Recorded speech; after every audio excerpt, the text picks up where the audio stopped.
Everybody here?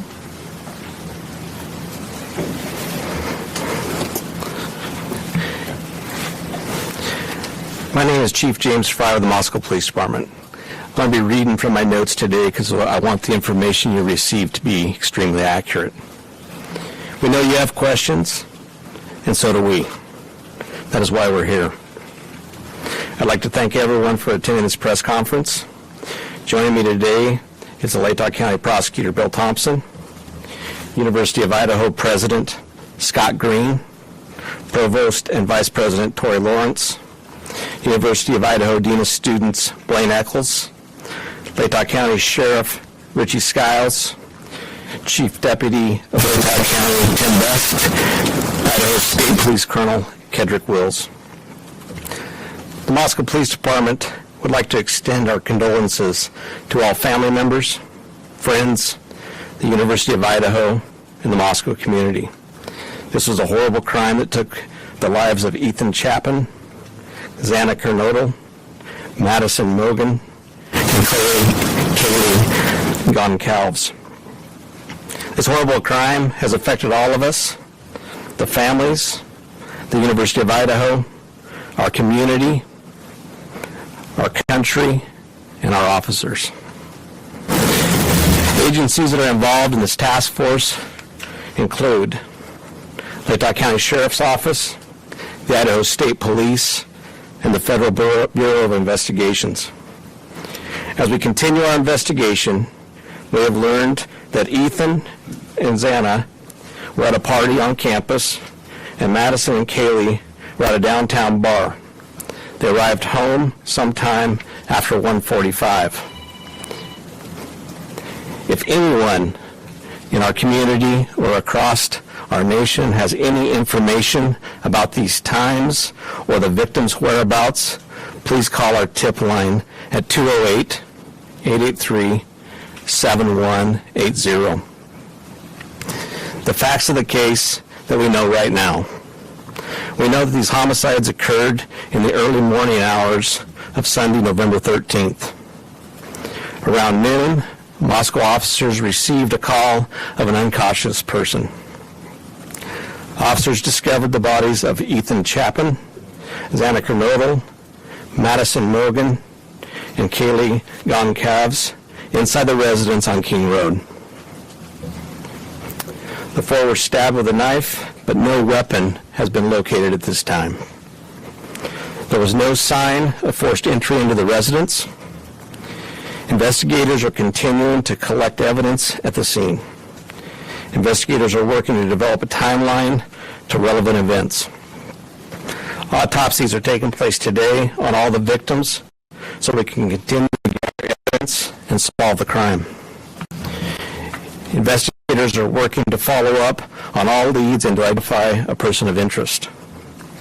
Based on details at the scene, we believe this was an isolated, targeted attack on our victims. We do not have a suspect at this time, and that individual is still out there. We cannot say that there is no threat to the community, and as we have stated, please report any suspicious activity and be aware of your surroundings at all times. What we do know, or what we don't know, the identity and location of the suspect, the location of the knife or any clothing that was worn by the suspect. Currently, we have 25-plus investigators working this case, as well as assistance from the Federal Bureau of Investigation and the Idaho State Police. We're reviewing video that has been collected, but we're asking citizens to contact us with any information you may have that will help in this investigation. Once again, we're asking anyone with a tip to call the tip line at 208-883-7180. At this time, I would like to introduce the University of Idaho President, Scott Green.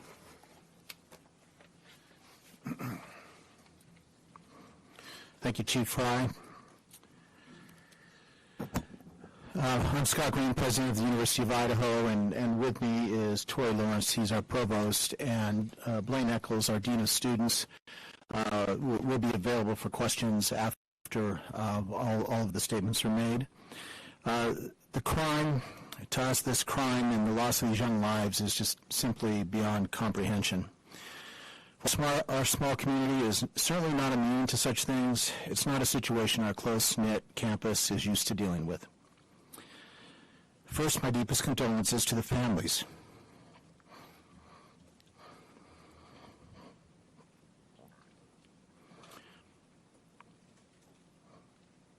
And friends of Ethan, Kaylee, Zena, and Madison.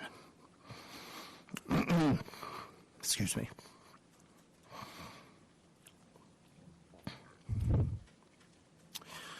Their loss has been devastating, and they were bright lights in our community and are deeply missed and remain in our thoughts and our prayers. We've been working with Moscow police since we were notified on Sunday of the crime. We've helped when asked and continually pushed for information whenever possible, knowing that we cannot interfere with the important work and good investigations that are occurring. We just want justice for these victims. Our focus at the university is to support our students and our employees. We are encouraging students and employees to take care of themselves as we head into Thanksgiving break. I want to take a moment to commend our faculty and staff who have been on the front lines helping our students, whether that is providing counseling to those in need of support, accommodating those who want to travel home, or engaging those who find comfort in staying busy interacting with their peers and our instructors in class. Our employees stepped up when our students needed them. While we have relied heavily on the expertise of Moscow police, we feel confident that remaining open with flexibility to leave allows our students to decide what is best for them. The weeks ahead will continue to challenge us as this loss and the circumstances around this crime become known. We will support each other as we grieve, and we'll move through this together as a Vandal family. Thank you. I'd like to have Colonel Kedrick Wills come to the podium, please. Good afternoon. My name is Kedrick Wills. I serve as the director of the Idaho State Police. And as we have this discussion today, I'd like to express my appreciation for your attendance here because it's important, vitally important, that we get the information that we have out to the public. Crime knows no boundaries, and these murders have shaken us to our very core. You heard the university president as well as the chief of police talk about this small community, and it's a very close, tight-knit community. And our hearts break for the families that lost their loved ones, the University of Idaho, the Moscow community, and even within our entire state. Be assured, the Idaho State Police is firmly in support of the work that the Moscow Police Department is doing, and we're providing every resource that we can to make sure that this comes to a conclusion and that the person or people that this are responsible are brought to justice. It's so important that you understand that this takes a team effort. This is teamwork with the university, with this Moscow City Police Department, the Latah County Sheriff's Office, the Idaho State Police, and the Federal Bureau of Investigation. It takes everybody to be able to do this. And it's a balancing act. It's a balancing act of getting the community the information that they need to have with making sure that we provide a case that the Latah County Prosecutor's Office can go forward with. Governor Little, Idaho's governor, has assured me that the full weight of all the resources we have within our state are available to Chief Fry and to his team. Our crime lab is also involved with processing evidence, and our law enforcement throughout the region, state and federal agencies continue to provide resources. From the Idaho State Police's perspective, we provided detectives here from this area, as well as detectives from out of the area, state police detectives, as well as patrol resources and communications assistance as well to provide for Chief Fry and his team. Following this briefing, our communications director from the Idaho State Police, Aaron Snell, if you'd raise your hand, Aaron, he will be the contact for all press media inquiries from here on out. He'll be working closely with Chief Fry and his team. And we have additional, like I said, additional patrol and investigation resources brought to bear here as well. We want to do everything we can to make sure that this is done correctly and that the people that are responsible for this are brought to justice.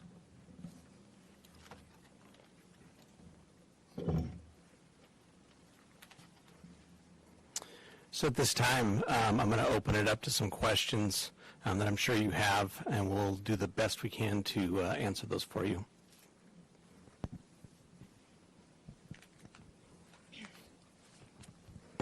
Hello, Chief Ray.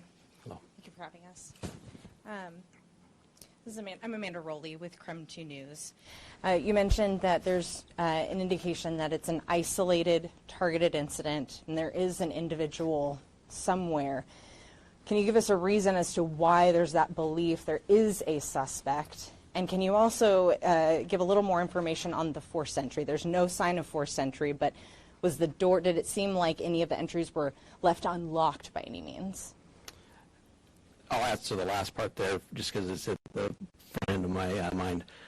We're not 100% sure if the door was unlocked, but there was no damage to anything, and the door was still open when we got there. And my first question, if Yeah. you don't, if you'd like me to. No, I think I haven't. In these cases, we take the totality of the things that we see, and they're very dynamic, right? And they're very big, and there's a lot of information, and we try to take that information, and some of it we can't share with you, correct? But we try to take that information, we try to make the best educated decision we can. We review that as a team with our detectives, along with our prosecutors, along with the university, and we try to make that best decision on that. So we, at that time, believe that there was no a threat, and our goal is to provide safety for this community. That's why we're bringing in the resources we're bringing. We want a close to this, and we want to do everything we can to let the people in our community know that we care. We want them to feel safe. We want them to be safe, and we're going to do everything we can to do that. And if I could add one more question. You asked for videos or anything from the community to help put together that timeline.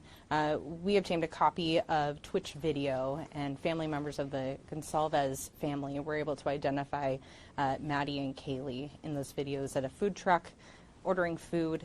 Is the police department, our investigators, aware of that video, and has it helped put together that timeline? We are aware of that video, and it has helped. It gives us a time and space where we know that two of our victims were, and that helps us a ton, and we'll continue to follow up all leads that we can and continue to gather those. Any indication of a party at the home that night? This will be the last one, okay? I understand. Not that we know of, not at the home. We know that the other, let me get the names exactly right here. We know that Zaina and Ethan were at a different party on campus. Thank you. But that timeline will still help us if other people know about that. Thank you. Chief Wright, John Webb with KHQ. On September 12th, there was a vandal alert that was sent out about a potential stabbing threat on Paradise Path. Does this have any connection with what we've seen so far? Not that we know of it, but we're following up every lead. Every piece of information we get, we are following up to ensure that nothing has gone unturned. We want to have the individual identified, who is the suspect of this eventually. So we are literally looking into every aspect of everything. And you guys have said repeatedly that there's no threat to the public, but we don't know who the suspect is. We don't know where he's at. How is there no threat to the public at this point? Well, that's kind of an unknown. Like I said, we took the information that we had at the time, but we do need to be aware. The individual is still out there, right? We need to be vigilant. We need to watch out for our neighbors. We're a community policing community. We've said that for years, and it's the community that watches out for each other. We need to continue to do that until we can close this off and make an arrest. Why has there been such limited information over the past couple of days? I mean, we're almost 4 days into this. Why has it been so limited? Yeah, it's a difficult, we have a lot of information coming in, and, we have tried to push out some information through press releases, but the reality is I probably should have been standing here a day or so ago, but I'm here now. We're going to continue to be here. We're going to continue to give you the information we can. We care about this community. I care about this community. I've worked here for 27 years. I want this community to be the safest community around. So The mayor's called it a crime of passion. Is there any indication that that's true? we're looking into every aspect of this. I'm not going to stipulate whether it's one thing or another. We're going to continue to investigate until we have the facts, because really it's the facts that will drive what the cause of this is, and as we gather evidence, we'll get that. So, One last somebody else? question, if I could, Chief. Have we looked at any boyfriends or any ex-boyfriends, any spouses as a potential suspect? I will tell you, we're looking at everyone. Every tip we get, every lead we get, there's no one that we're not going to talk to. There's no one we're not going to interview. There's no one that we're not going to look into. And we're going to do our due diligence. We're going to make sure that nothing goes unturned, and that we do everything we can with the assistance of all the resources we have to get a final answer. Thanks, Chief. So there were, sorry, I'm Emma Epperly with this book's interview. Hi. So there were other roommates who lived at that residence. Were the roommates home at the time of the attack? There was other people home at that time, but we are not just focusing just on them. We're focusing on everybody that may be coming and going from that residence. So since they were home, was it a hostage situation? No, it was not. And then they didn't call it into police, so were they injured? They were not injured, but like I said, we're still following up with everybody that could have been in that area. And how can you say it's a targeted attack if you don't have a suspect? Like I said, we take the totality of the situation. We try to make the best bit of information we can with everything that comes in, and then we make our decision off of that. So at this time, I'm not going to expand upon that. But like I've said, we do have a suspect out somewhere, and we are looking for that individual to solve this. Hi, Rachel Sun, Northwest Public Broadcasting. I just want to clarify something you said earlier. Over the past couple of days, the information that we've been getting is there is not a threat to the public. And earlier I heard you say you can't be sure that there is no threat. I just want to clarify what your stance is on that at this time. So we still believe it's a targeted attack. But the reality is there's still a person out there who committed 4 horrible, horrible crimes. So I think we got to go back to there is a threat out there still, possibly. We don't know. We don't believe it's going to be to anybody else. But we all have to be aware of our surroundings and make sure that we're watching out for each other. Okay, and then one other follow-up. I know you said when the call came in, it was for an unconscious person, and also that was a stabbing. It seems, just from an outside perspective looking in, like that would be not the first thing a person calling in would think. You're right. But the report that we got was that it was an unconscious individual. It wasn't until our officers arrived on scene, went in to do caregiving check on the individual who was unconscious, that we found the scene that we found. Okay, thank you. Yeah. Hi, Heather Roberts with ABC News. Just to follow up on what she asked, so the other 2 roommates were there at the time of the attack? All the information that we have from our investigation is that, yes, they were. Okay, but they were unhurt. That is correct. So is there any explanation as to why it took so long then for someone to call 911? You have surviving witnesses to an incident at 3 or 4 in the morning, and the 911 call didn't come until noon? I don't think I ever said that they were witnesses. I said they were there. So, we don't know why that call came in at noon and not in the middle of the night. Would have we loved for that to have happened? Yes, but that's not how it took place. So that's why we're investigating everything still, to try to pull all the pieces together. Were they one of the people, were they the 911 caller? At this point in time, I'm not going to divulge who our 911 caller is, just because I want to keep the integrity of the investigation at this point, okay? Okay. And last question, are you able to tell whether the same weapon was used on all 4 victims? You know, that's why we're having the autopsies done. The autopsy will confirm that and hopefully collect some evidence for us, even from those. That's why you do the autopsies, is to try to be thorough and try to gather more. So we'll leave that. That would probably be something that would come out later. Okay. Excuse me, Derek Shug, Fox News Digital. Was there anything missing in the home, or were the purses still there? Any robbery attempt, anything like that? Nothing that we have identified. And I'm going to take about 2 more questions, all right? Hi, I'm Tim with the Daily Evergreen. I was just wondering, were the 2 other individuals present at the home when police responded at noon? Yes. Okay. Chief, if you don't mind elaborating a bit more on those 2 people. Was it 2 people? What have those people shared about the circumstances of that night, what they saw or didn't see? Well, I'm not going to go into what they shared that night. Obviously, that's part of our investigation. That's part of the information that we're trying to build our complete story with. So as far as that goes, we're not going to go any further into what they know and what they don't know. How many were there? We believe 2. Chief, have you looked into the social media accounts of all the different victims, and do you, we understand that one may have had an account linked to her Instagram account. Have you looked into those accounts? Have you seen any sort of threats made to any of the individuals? So we're looking at all resources. You know, we got, like I said, the Federal Bureau of Investigation helping us. We got our detectives, our forensic detectives looking into that. We're trying to pull this whole picture. We're looking at everything that we can look at, social media, et cetera. So to answer your question, yes, we are. Were the victims all found in one part of the house? I'm not going to divulge that either. That's part of our investigation.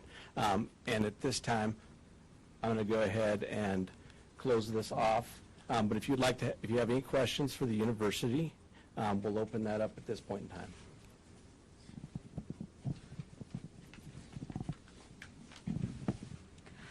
Who has not had a chance to ask a question? Yes, over here.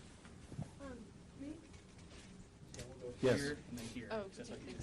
Actually, I had a question for the chief, so I don't know. Okay, well, I'll pass it. What is the university doing to make their students feel safe? Yeah, great question. At this time, I think I'll turn this over to Blaine, who's been dealing directly with our students and dealing with those that truly still feel unsafe despite some of the assurances and things that we're doing. Blaine? Yeah, absolutely. Thank you for the question. A question of safety is on everyone's mind right now. We have increased campus safety patrols. Our Executive Director of Campus Safety and Security, Jake Nichols, is out in the hallway actually here, and so I'm sure he'd be able to answer some of those questions. We have a campus safety escort where students can call 24 hours a day, 7 days a week to arrange for a security escort to be escorted across campus during the day or night. It doesn't matter at any point in time.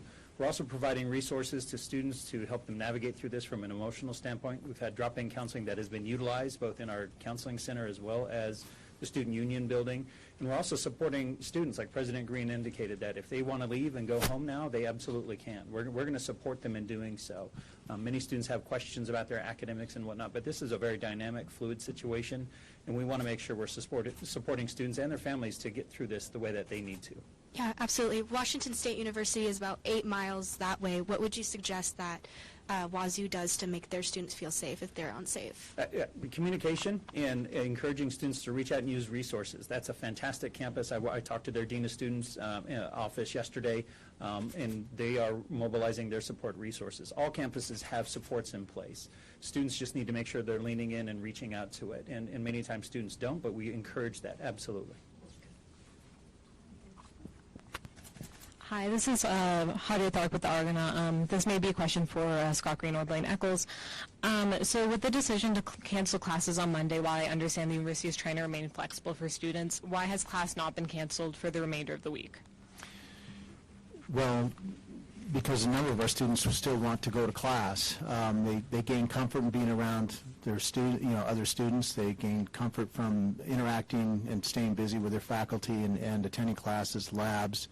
Some are working on their semester projects. So we've heard from them. At the same time, we want to provide the ability for any student who did not feel comfortable staying around, who did not want, who was unable to process that way, that they had that opportunity to go, and we've been helping them as well. All these absences are excused. We've asked our faculty to work with those students who chose to go, so we felt this is the best way, to respond, to give as much flexibility as we could to our students and our faculty to help manage the situation. And frankly, I think they've done a very, very good job. Thank you. Is the university working with the parents or the families of the victims? Are you in touch with them? They are. I'll turn that back over to Blaine. I know we both have been in contact with the families, but he's been very close to it. And so, Blaine, you want to take that question? Absolutely. One of the hardest jobs I have is talking to parents of students who have died. It's the absolute worst part of my job. And so I've reached out and made contact with all the families. We've offered our support, and we're going to stay in constant contact with them. I communicated with them almost every day. We usually give it a little space and time before we reach out, just for the sheer shock of absorbing the loss of a child and what that looks like. But we're going to stay in support of them moving forward for the weeks and months to come, and in whatever capacity they need. We've talked to a few of them, and they've expressed some frustration with the lack of communication from investigators and from the officials involved on that side of it. Has the university heard that from them? How are you working with them to help kind of close that communication gap? Sure.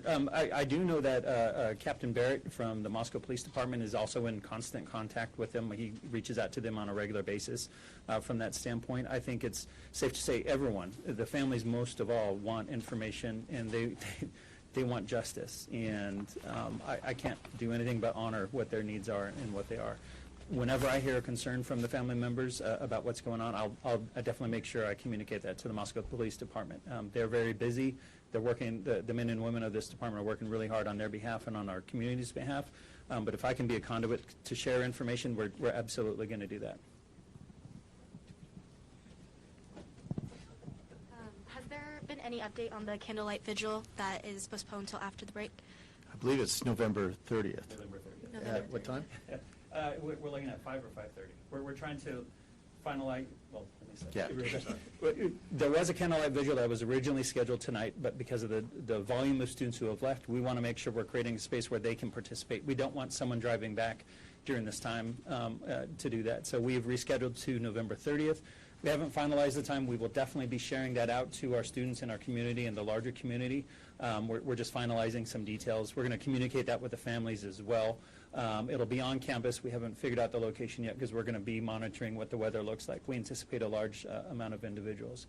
That being said, we also have two communities that are just providing beautiful support. There's a candlelight vigil in Boise tonight in honor of our lost students. And there's also a candlelight vigil tonight in Coeur d'Alene. And I say nothing but thank you and for the love and support from those communities that are supporting us. And we've seen that support come across the country and around the world for the University of Idaho and these families. And so it's a beautiful thing. President Green, could you talk a little bit about the vandal alert that involved the knife and how the university handled it and what you found in that case? Yeah, so basically we were just responding to the information that we had from the Moscow Police Department at that time. We have an incident response team. We gathered Sunday as we were notified by the Moscow Police Department that there had been a crime committed. At the time, we weren't sure if they were students or not, and we wanted to provide help to the Moscow Police Department, and we think we were able to do that successfully to help them, identify those students and contact their relatives. So, beyond that, it was just trying to understand what the assessment was of the risk to the campus. And we relied on our subject matter experts, as you've heard. They know more than any of us about this, and then based on that, we started making decisions about how to move forward this week. Yeah, and so what were those decisions around that initial alert? What was the conclusion you had at that point about the level of risk? Well, of course, your first, on the first vandal alert, it was high risk. We had really no information, and we asked our students to shelter in place, and until we got the all clear, from, well, wasn't it all clear, but a reduced risk where we could, where students could start to move around more freely. We had people sheltering in places like the library, and the Pittman Center, and places around campus, and we didn't want to keep them there all night if we didn't have to, and so as soon as Moscow Police Department determined that it was safe for them to begin moving around but be vigilant, we sent the other vandal alerts. Yeah, you might apologize. I was referring to the earlier vandal alert involving the threatening with the knife that happened in September. Yeah, you want to respond to that? Thank you, Blaine. So that vandal alert, we had a group of students walking back to Greek Row from a location off campus.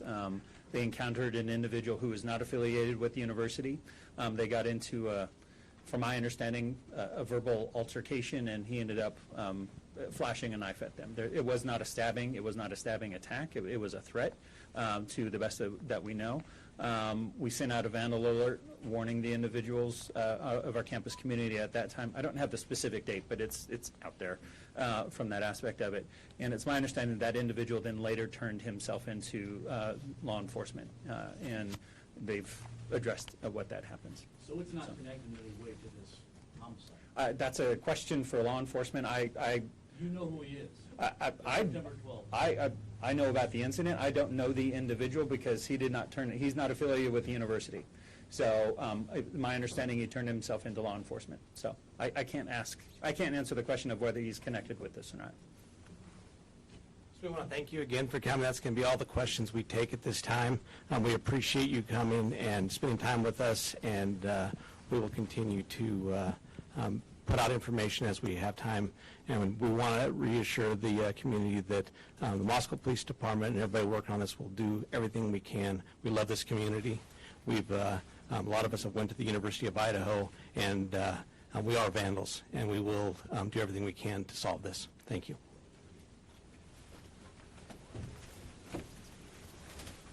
Chief Wills, do you have time for questions?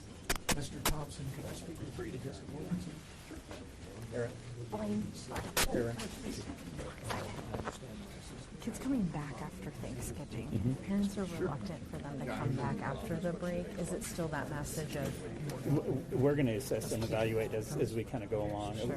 We're a week and a half out from Yeah. anything like that, Yeah. so A lot could it's change. hard to say. Right. So we're gonna bide our time. Okay. And see as things have it. Thank you.